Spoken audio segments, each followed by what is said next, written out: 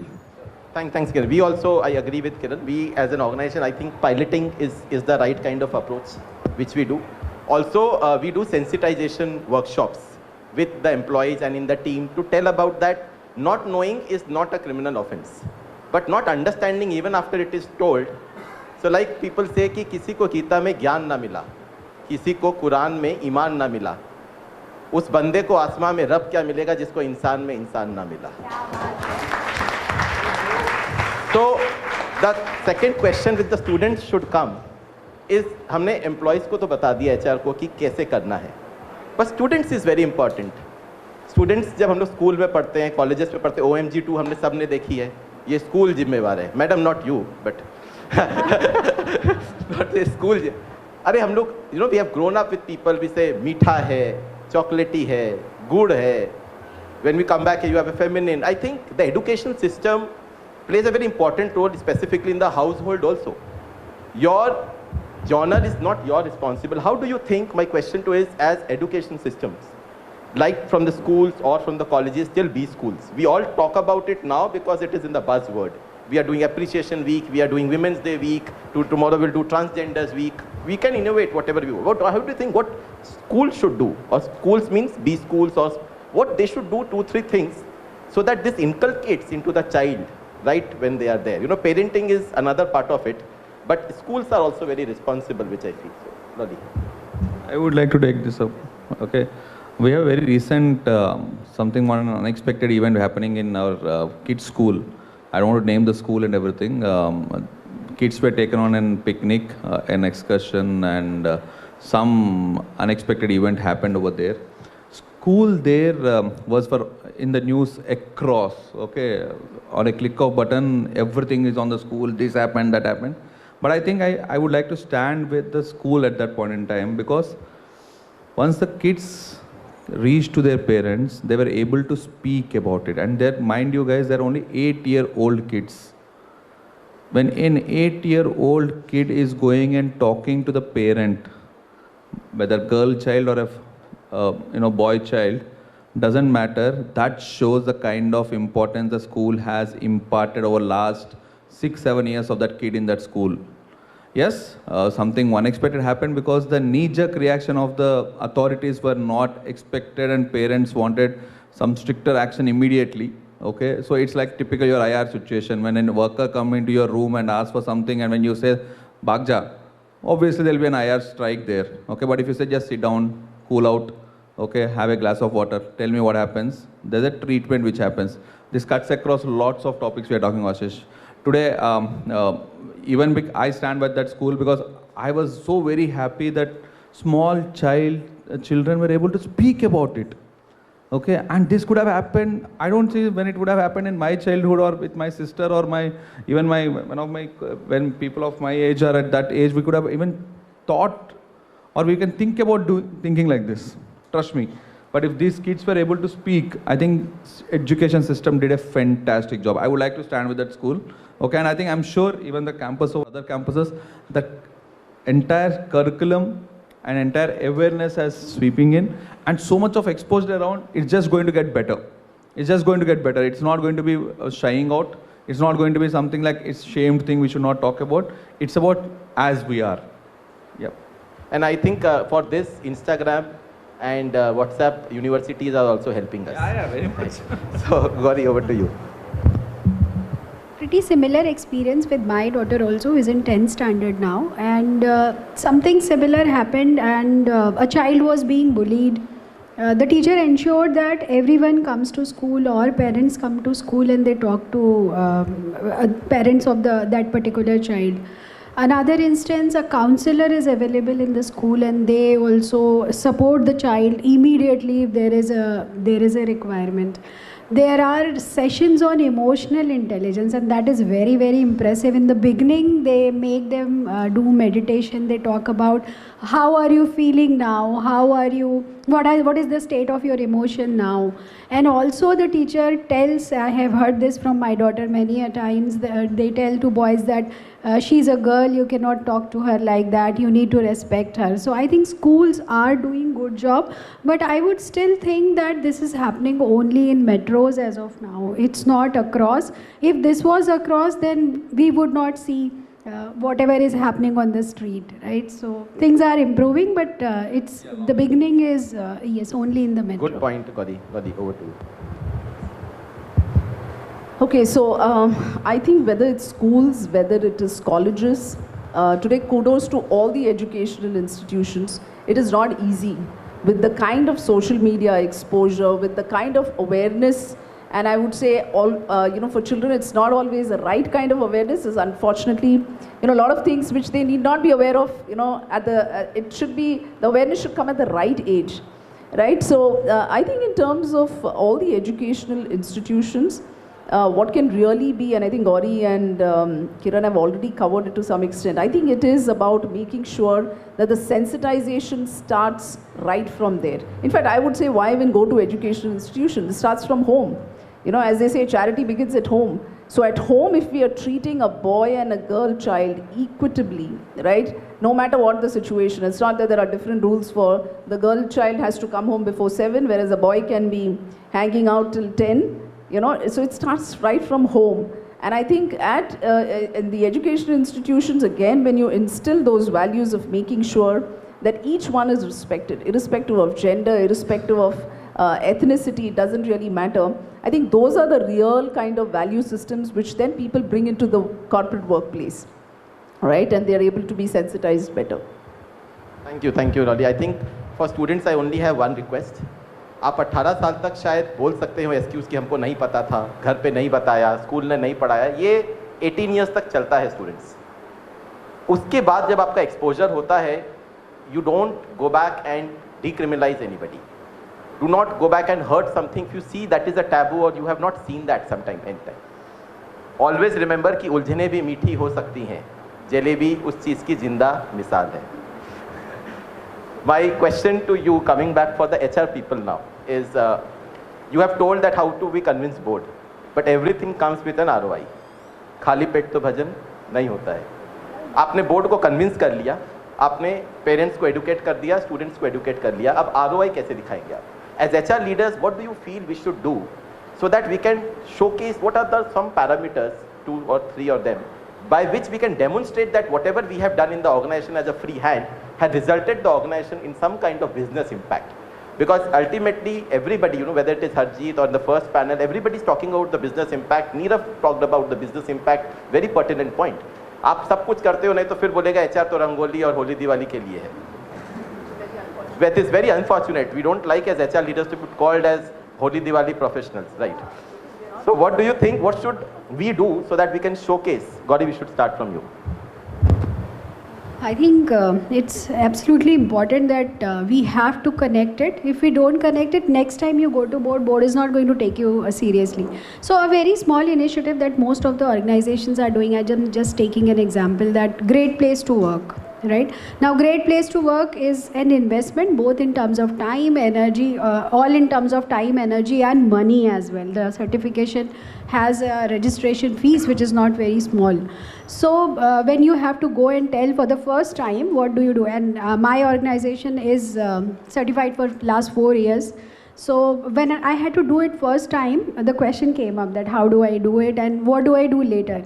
Later, the instances that I picked up were somebody went for pitching a product and they saw it on the visiting card and they said, oh, you are Great Place to Work certified, which means I am expecting a better service from you. Someone else related and said, oh, we are also. So there was a linkage that, okay, Great Place to Work certified, I understand what does it take. Now, once you show these use cases or examples, what you said, ROI, it will be numbers also. You look at the attrition, was there a reduction if you brought in different policies because you were working on the process of Great Place to Work certification. So certification is one thing, is all about evaluating who you are and continuously improving yourself. So attrition would be another data which will tell you how many people are applying for a particular position, has that increased, what kind of comments you are getting on Glassdoor or Ambition Box, that will also be another pointer. So there are a lot of things which we can do for any initiative like this one to bring up ROI. And next year onwards, I got all the applause that you did it. There was reservation in the beginning, definitely, but the moment you do, and the next initiative also becomes easier because they know they are actually converting it into business. So that's what I would like to say. Yeah, so I will say that I'll just add to what Gauri said by saying that nothing succeeds like success. So if you've had one successful initiative where you're able to actually pinpoint to understanding how the ROI has actually happened, not just by, as Ashish rightly said, not just by saying that, oh, this is just a feel-good factor, but by actually showing and demonstrating. Trust me, then you have the same people who initially may have even the slightest bit of skepticism will become your biggest supporters and allies to say, you know what, let's go ahead and do much more. So I think we cannot shy away from the fact that HR needs to be an integral part of the business. Understand the business in and out. You have a seat at the table only when you're able to really make a difference, right? And the beauty of it is then you will have people who will be able to actually come and ask you not just people-centric problems, but even business-related problems, because they all are, in a way, business problems tend to be people problems. And I think the first initiative, like she rightly said, at least in my experience, I've seen the first initiative in any new organization takes a little bit extra time. Once you're able to show the success, then, as they say, success has many fathers. So you have everybody wanting to be having the share of the pie. Yeah, I just want to give you one example what we did, Ashish. Way back in my previous company, Act Fibernet, we have this customer service function, okay? And we were in broadband internet space, okay? So you guys can understand when internet is down, this function is really furious, okay? The number of calls which come on the board and everything is like crazy. So once you understand the business and the requirement, and if you see that the skill set available, and if you can really enable a initiative which is going to address it, ROI is very simple. So we have this lady called Richa Arun who runs an NGO kind of support to get lots of people with physically handicapped and not so great of mobility issues, supporting them, skilling them to get to them. We actually onboarded around 24 of them.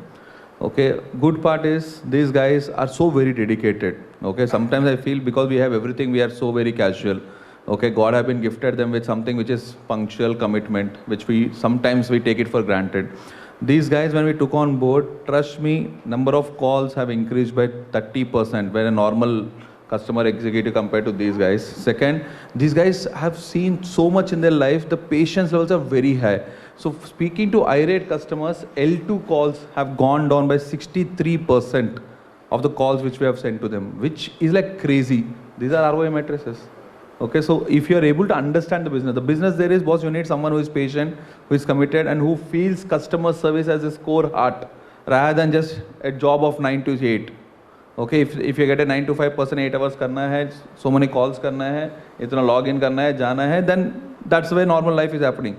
But if you're able to understand your business, identify a process, I think ROIs are very important. Sure, I will like to quote an example which I did in delivery. In logistics industry, pilferage is very important. People come and the first thing does not happen, they can take away and run away with the. So that was a big problem. We had a warehouse in Mumbai and in Bangalore, in Sokia. So a lot of pilferage was happening. Everybody was worried because these are not our shipment. These are Flipkart's, or Amazon shipment which we were processing. We designed an idea and we got in the processing the widows of the martyred soldiers. We Naris, that is how they are addressed. You have a placement cell in Gujarat, you have a placement cell in top cities. You get them, they are very high on integrity. Suddenly what happened, the pilferage reduced. People in logistics like Bhupesh or, they will all agree, it reduced by 50%, which is a big revenue margin in fact, and that is what we have done as part of initiative. Before I end with the last question and coming up, we will not take much of the time because this session is not to tell you what we are doing, it is to sensitize. करना नहीं करना आपके ऊपर है, आपको सिर्फ ये बताने के लिए कि हम लोग कर रहे हैं. Before I go back and ask my last question, I want to say 2 lines for my Sampark family, the leaders and the friends who have come forward is, ऊंचाई आपकी कोई छू ना सकेगा, क्या हैसियत आपने बनाई है. ऊंचाई आपकी कोई छू ना सकेगा, क्या हैसियत आपने बनाई है. आज इस HR समिट में आपने क्या समा बंधाई है. So I thank all my friends to come over. Last question is, we all have a wish list. And I'll start with my wish list as a HR leader. मैं सबको यही बोलता हूँ कि कोई भी HR में अगर आता है और DNI के सब्जेक्ट को पकड़ता है, तो उसको अगर नहीं भी उसका अच्छा करता है, प्रमोशन के लिए कर लो. क्योंकि जो दिखता है वो, और मोदी जी क्या बोलते हैं, सबका साथ. One thing which I want to do in my wish list, I have not got an opportunity, is to set up a matrimony in my company wherever I work, whether it is a normal matrimony, LGBTQI matrimony, transgender matrimony, does not matter. I want to set up a matrimony because everybody has the right to get a partner. Companionship is very important. अकेला हर जन्म हनुमान जी नहीं बन सकते अकेले. We all need partners, and for this is my wish list as part of to set up. We also have somebody in the team, and Umang is there. Umang, if you like to stand up and just say hello to everybody. Umang is one of the person I met a few months back. He is the founder of Hugging Club of India, which prevents people from LGBTQI+ to suicides and mental health issues. He also is the leading chapter president for Gay Bombay, and he is also the only registered matrimony for gay people, Mr. and Mr. who is there. So thank you, Umang, for coming out for this, you know, and I lead it up one wish list of an HR leader. Yes. So one wish list which I have, which I've been thinking for long, if I get a chance to do it, is how can I sensitize, okay, the male employees, okay, on it's not sir or ma'am, it's about your equal colleague. Okay, I do face this because fortunately or unfortunately, I've been in very male-centered organizations till now, except for the last SRK, which was very different because it was totally done by me. It was me who was a founding member.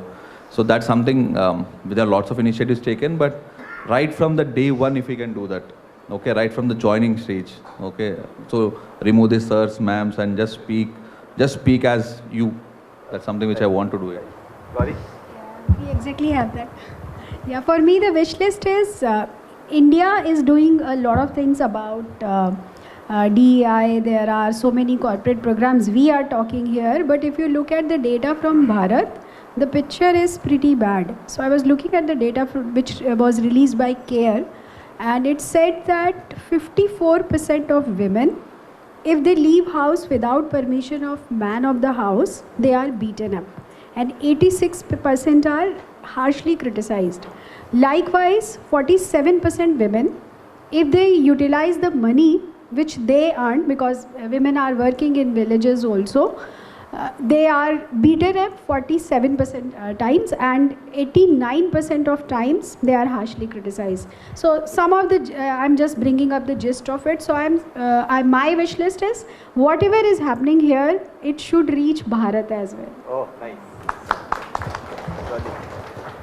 That's so beautifully put, Gauri. I think if I had a wish list, it would be that every woman who comes to the workplace, and trust me when I say this, it's almost 70% of them who suffer from an imposter syndrome, right? And I come across so many people, and I think I've gone through that myself for a good part of my work life, that women, and I know there are probably a lot of gentlemen out here, but nevertheless, and I'm sure you guys would also agree to it, women really put their heart, mind, body and soul into everything that they do, and they still feel that, you know, or maybe even if they are, you know, they've achieved something, they still think that, oh, okay, I just got lucky probably. And you see this all the time at the workplace. So my wish list would be that, you know, women never have to suffer this, okay? And they do not have to sit and second guess themselves or worry about what the world thinks. And I hope someday we'll get into that kind of a world soon. Just to add, thank you so much. अंत में यही बोलूँगा कि जो मैंने पहले बोला था, AI, I यानी ताई, तुझा आशीर्वाद. I will just sum up this with 4 lines. I think नजर नहीं, नजरिया बदलने का अपने को जरूरत है. पानी और पसीने में बड़ा अंतर है. पानी और पसीने में बड़ा अंतर है. पत्थर और नगीने में बड़ा अंतर है. ए दुनिया को अपनी नजर से देखने वालों, डाइवर्सिटी, इंक्लूजन, इक्विटी और इक्वालिटी को समझने में और मानने में बड़ा अंतर है. Thank you so much. I thank and over to you, Bharti ma'am. Thank you so much for being a great audience and students. आप सबके लिए एक बार हमारी तरफ से HR लीडर्स और संपर्क की तरफ से जोरदार तालियां. क्वेश्चन डाइवर्सिटी के ऊपर पूछना एक सुसाइडल एफर्ट होता है ना. तो जो पूछेगा वो फंस जाएगा, कुछ अगर पूछ लेगा तो. अगर कोई के पास है question, happy to take one question. Panelist are eager to answer one question from the students और from the HR leaders also. Any questions? मैं पूछा ना, मॉडरेशन का मेरे को एक्सपीरियंस है. Thank you so much.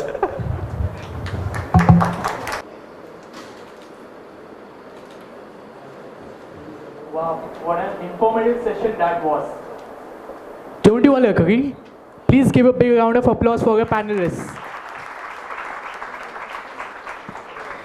It was a really exciting session. The insights shared by esteemed panelists have equipped us with actionable strategies to elevate HR strategies. Again, I would like to extend a heartfelt gratitude to each of our panelists and to Mr. Banka sir for a great moderator. I am excited to know now what's next on the agenda. So Sai, will you take over?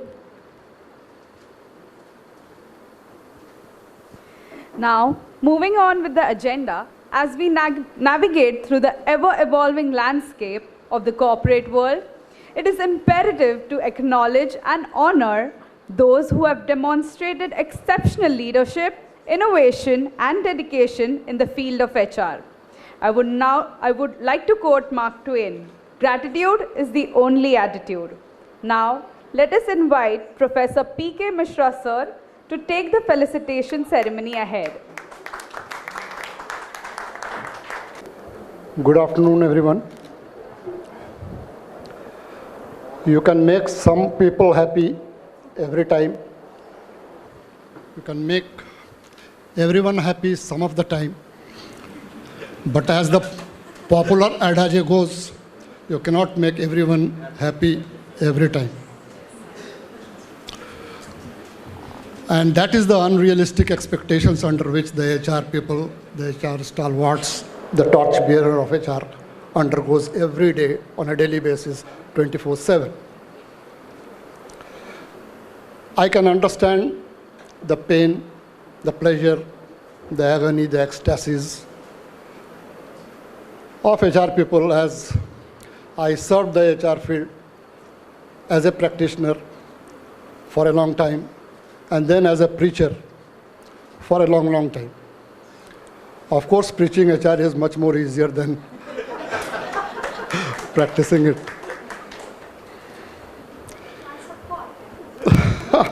HR, to me, it is a leadership function. To me, if you say the distillation of the HR finally culminates, it's a leadership function.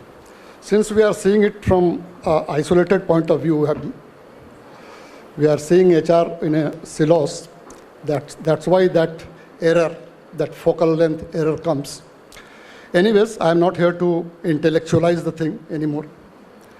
But yes, I am privy to the topsy-turvy, the journey, the contours from the transactional HR of yesteryears, when we used to be backroom operators, to now strategic business partners and contributing to the bottom line. That's a great thing. That's a great journey. And I'm proud to be, and we are all proud to be a part of that journey. We at Kohinoor Business School and Kohinoor Management School strongly believe that industry is our primary stakeholder. In keeping with this vision, KIT has decided to felicitate the torchbearers for their immense contribution in the field of HR. We do recognize, appreciate, and celebrate your outstanding endowment and distinguished service to enrich the HR discipline and function. It makes me proud as well. Now I shall invite Dr. Sandeep Sawant to please felicitate few of the recipients today. The first name in my list is Mr. Abhinav Srivastava.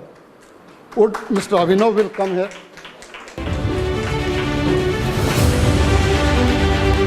Abhinav Srivastava. Currently working as the head human resources at Stellar Valley State College. Please go down the music.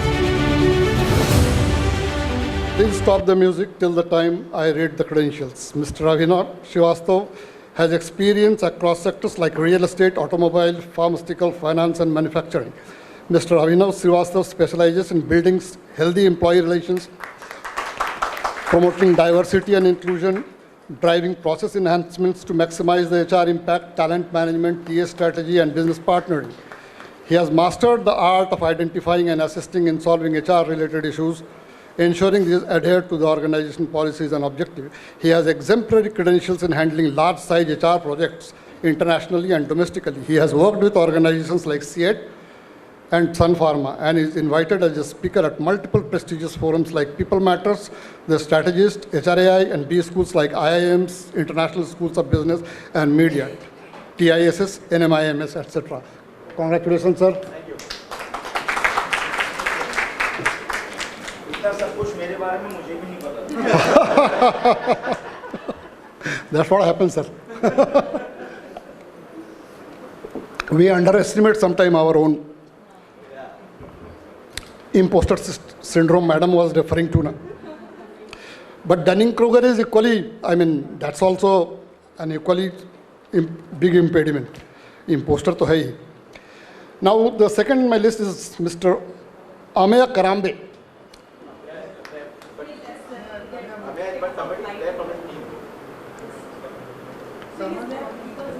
Let me read the credential of 𝗂𝗏. We will award him in absentia. Currently working as the HR leader at LEAP India, 𝗂𝗏 𝗦𝗃𝗺𝗁 stands out as a distinguished HR leader, renowned for his exceptional fusion of people-centric skills and keen business insight. An alumnus of the esteemed XLRI Jamshedpur, he is known for his intrinsic ability to align human resource strategies with business goals. Sir, why don't you sit, please? You get seated. In the past, Mr. 𝗂𝗏 has expertly handled diverse business head responsibilities in the dairy and skilling businesses. He has worked with giants like Mahindra & Mahindra, Kanakia Group, Mumbai, HDFC AMC, Carnival Group, and FAMI Group. Mr. 𝗂𝗏's unwavering commitment to helping people unconditionally led him to start a WhatsApp community called HR Jobs, which connects over 3,000 HR professionals with their dream roles, guided by the principle that roles match souls. Roles match souls. Wow. He is the co-author of a book named 𝗲𝗏𝗏𝗄𝗆 Shiksha Growth and Inclusion for Every Child. Impressive. The third HR champion in my list is Sagarika Kantharia. Is she among us? Sagarika, please come.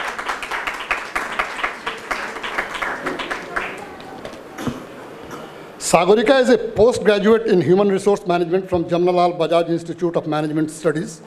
Ms. Sagarika Kantharia is an accomplished HR business practitioner with over 2 decades of rich and diverse experience in human resources and business strategy. She is currently working as head HR and coach Radio City 91.1 FM.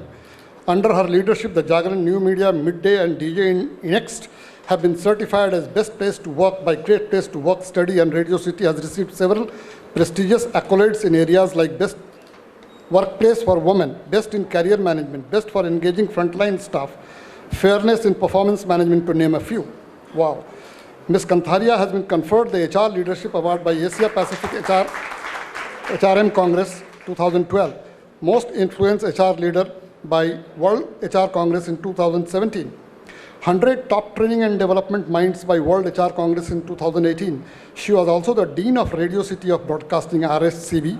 She has worked with leading brands like TOI, ET, Mumbai Mirror, MT, NBT, OMS, Private Treaties, and Response, Art and Edit, and Planet M. Indeed, an impressive credentials. Thank you, madam. Thank you very much. The next one in my list is Harminder Bareja. Can we have Harminder Bareja among us? Somebody from the team. I am reading out. So nice of you. You ensured to make it. Harminder Bareja is an HR professional with 22 years of hierarchical and leadership experience. Mr. Harminder Bareja's career has revolved around attracting and retaining talent. His forte lies in executing the human resource functions from concept to commissioning.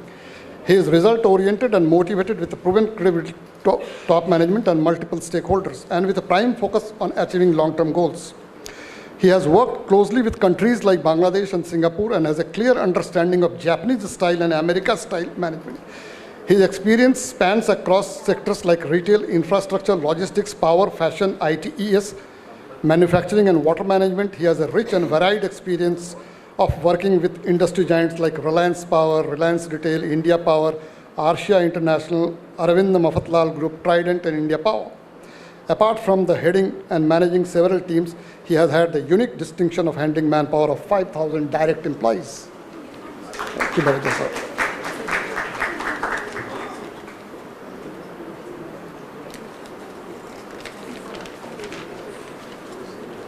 Next in the list is Mr. Manoj Kumar.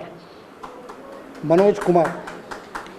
Mr. Manoj Kumar is an HR professional with an experience across various domains of human resources management. Currently working as head HR Edelweiss Asset Management Limited, Mr. Manoj Kumar has been recognized as a young millennial HR leader at Great Managers Award and has featured in the 100 HR under 40 list, recognizing the stalwarts and change makers in the HR space. He is a certified practitioner for Marshall Goldsmith's Global Leadership Assessment, GLA 360, Thomas International's Personal Profile Analysis, PPA, Delivering Happiness Institute's Culture Builder, Aon's Employee Engagement, and Predictive Strategy Group's Predictive Index Assessment. He is a speaker on various HR and leadership forums. Starting his career with the Oberoi Group of Hotels, Mr. Kumar has worked on HR projects with SAP Labs, Johnson & Johnson, Lakme Lever, Ahuja Construction, and Dhanalakshmi Bank. He has also actively partnered for strategic HR projects with NGOs including REAP, Stri Mukti Sangathan, and Naitik Vikas Samiti. He regularly interacts with the students through guest lectures and workshops at educational institutes. Please give him a big round of applause. Sir, you may take rest now. I will now invite Dr. Svetlana Madam to do the honors.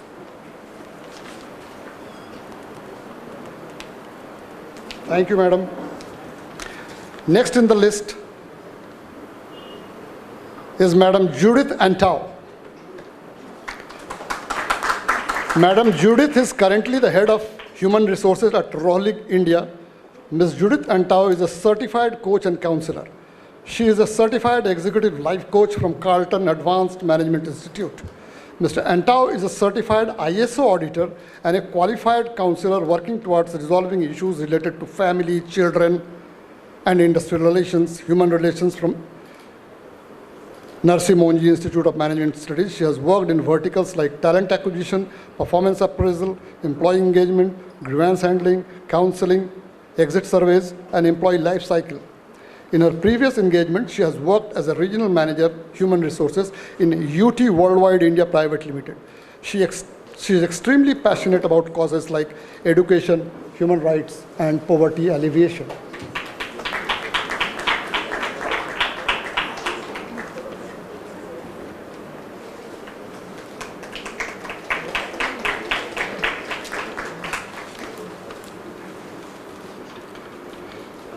Next in the list is Mr. Pratyush Nandakyoliar. Pratyush sir, please come. Pratyush Nandakyoliar is currently working as the Senior Director and Talent Acquisition Head at Brilio, a leading digital transformation company.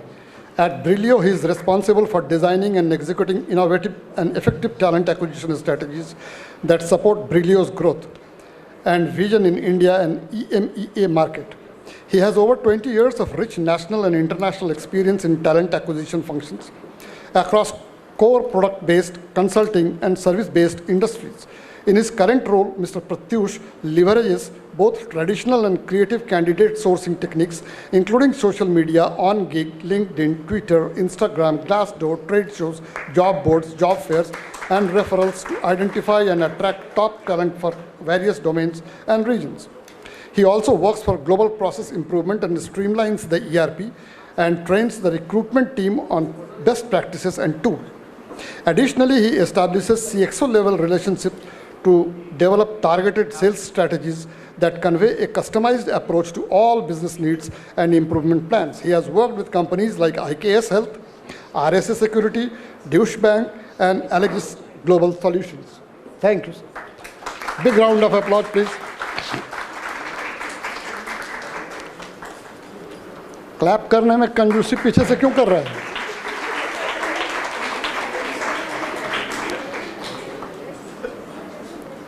Next in the list is Mr. Khalid Bhatt.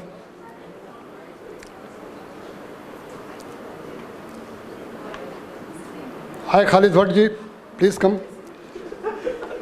Khalid is currently working as the head talent acquisition PayPal. Mr. Khalid Bhatt is a professional with 16 years of experience in creating, enabling, and delivering talent acquisition programs across industries. Having worked with companies like PeopleStrong, Capita, Wipro, and Oakwen Financial Solutions Private Limited, Mr. Bhatt has acquired extensive experience in leading various recruitment models like in-house, RPO, blended, etc. He's passionate about building performing teams and an expert in enabling people and P&L and possibilities. Moreover, he is also very optimistic about unlocking the potential of microeconomy and cross-border trade. His desire of being a lifelong learner led him to do a certification in cultivating collaborative leadership from the prestigious UC Berkeley Executive Education. He is also a firm believer in the potential of A to Z, AI and Gen Z. Thank you very much, Mr. Khalid.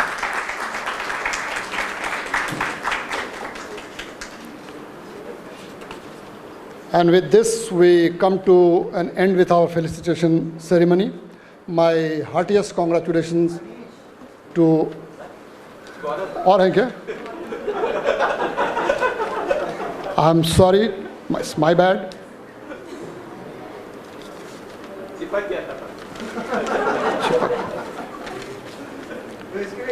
And last but not least, it is Mr. Gaurav Gupta.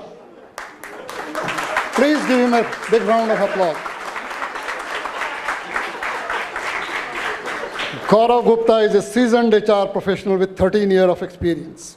Mr. Gaurav Gupta is passionate about conversational intelligence, recognized as the mentor for HR 30 under 30 in 2022 and as HR 100 under 40 by Jombay in 2018. He has worked across various industries including power, food, nutrition, and pharma MNCs. His expertise spans learning and organization development, compensation and benefits, performance management, and employee engagement. Currently, he is leading a strategic HR BP role for the animal health business and group functions at Boehringer Ingelheim, India, and BNS. His achievements include successfully implementing a coaching intervention for the sales leadership team, which earned the company a 𝗲𝗏𝗏 CLO Award Gold in 2018 and delivering on a change management project in 22-23. The project has earned recognition at IMETA and global level because of complexities involved. He holds a BTech degree from Maulana Azad National Institute of Technology and an MBA from XLRI Jamshedpur. He also has a prestigious certification to his credit. In his previous engagement, he has worked with companies like OmniActive Health Technologies, Reliance Power, and Alcatel-Lucent Enterprise. Give him a big hand.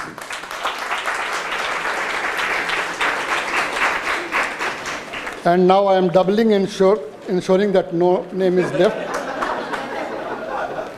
So with this, we have really come to an end. My heartfelt congratulations to all the winners of today's recognition and appreciation. Thank you very much. As we near the conclusion of this remarkable HR Summit, Vyaktitvam 2024, it is my pleasure to call upon our placement head, Kavita Joshi ma'am, who embodies the spirit of gratitude and appreciation to deliver the vote of thanks. All right, so very good afternoon, everyone. I think you had a great session because since morning we are sitting and we are enjoying everybody talking about it. And it's good to see because as a head of corporate relations, we are the catalyst between the institute and the organizations. So we feel happy to see such event taking place on our campus. So I would like to present vote of thanks. Good afternoon, respected chief guest, HR colleagues from the corporates, my fellow colleagues and dear students. They say gratitude is the best attitude. I think all of us believe in that. And as we draw to the end of this summit, I take this opportunity to express my heartfelt gratitude to the keynote speakers, Mr. Harjeet Khanduja, sir, all the HR dignitaries, and one of my close colleagues, we meet after 20 years, from the industry who have made this event possible. The day started with a wonderful insight from our keynote speaker that set the tone for the day, followed by the two power-packed panel discussions from the eminent HR professionals. And one thing I learned is that data is the new oil, right? But everything said and done, we talk about machines and learnings and analysis and analytics. I feel that human touch is the key. And without that, I think none of can exist. So we need to balance the machines and the humans together. And as she said that, of course, you have to be industry relevant. And the change is the constant thing. So I think that's how we need to progress further. We are also happy to express our gratitude to the 9 HR professionals for their contribution to the field of the HR. I'm also thankful to the participants for their valuable time, okay, which includes my students, my fellow colleagues, and of course all of you. Last but not the least, on behalf of KT Schools of Management and HR Sampark, I would like to thank our chairman, Sir Shri Sunil Karve sir. Because of his tremendous support, we are able to do these kind of events. KT staff and team for supporting to make these events a grand success. Thank you so much. Request everyone to rise for the national anthem.